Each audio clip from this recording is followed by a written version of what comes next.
Welcome back, day 15 of How to Fix the World in 80 Days. As always, would love to know what you think, so don't be shy with the comments, because today we're talking about putting kids to work. No, I'm not talking about child labor, I'm talking about high school students, recent graduates, and young professionals. Instead of eating Tide Pods, let's give these kids something better to do. A job would be a great place to start. Well, actually, let's start with some facts. Global youth unemployment stands at about 12.4%, which is a lot. But in places like the Middle East or Africa, it can be as high as 30%. We wonder where terrorism and crime come from? Well, it starts with a lot of kids who have nothing better to do. Now, you could look at a whole bunch of different factors that impact unemployment, like new technologies, or globalization, or immigration, but my favorites are definitely the ones who think that the younger generations are just worse than they are. Here are some of their best arguments. 1, they must be really dumb. And maybe we are, but more people are going to school now than ever before. Over the last 10 years, the graduation rates in OECD countries have risen from 22 to 33%. And in Canada, we rank #1 in the world, where over 51% of us will get a post-secondary degree. Unfortunately, a post-secondary degree is no guarantee that you're going to get a good job. A full 40% of Canadians are considered underemployed, which means that they're overly qualified for the job that they're currently working. Which sucks, because good luck paying off those student loans. 2, they're not looking very hard. And again, maybe they aren't, but maybe the jobs just aren't there.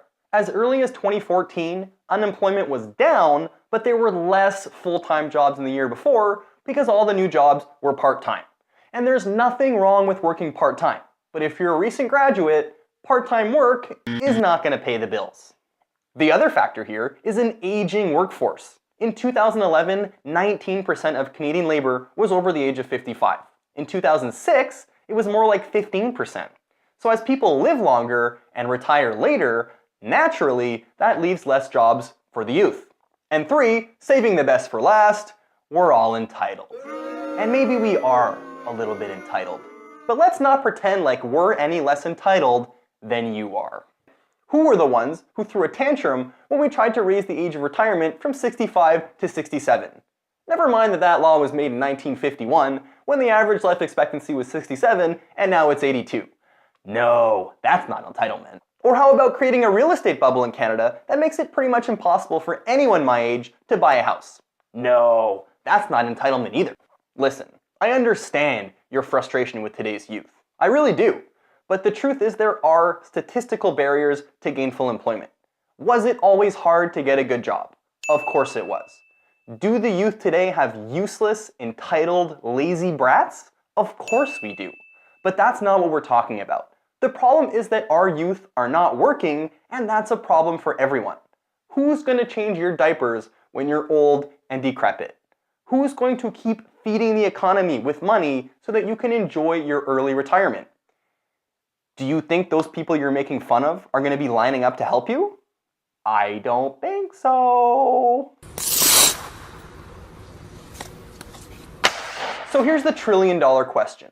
What is happening to our jobs? Will the youth have a role to play in the economy moving forward? I sure hope so. We need to work with technology, not against it. A lot of jobs in the future are going to be based off artificial intelligence and robotics. So instead of whining about how these industries are going to take away jobs, let's find a way to work with those technologies. Secondly, no more unpaid internships. In Canada, we estimate there are about 300,000 unpaid internships. Now, it would be one thing if they got hired when they're done. But in 2015, the Canadian government, of all people, only hired 22 out of 961 interns. That's not gaining experience, that's slavery. We also need better projection models for future labor needs. Why is everyone getting an arts degree when the real jobs are in welding and plumbing?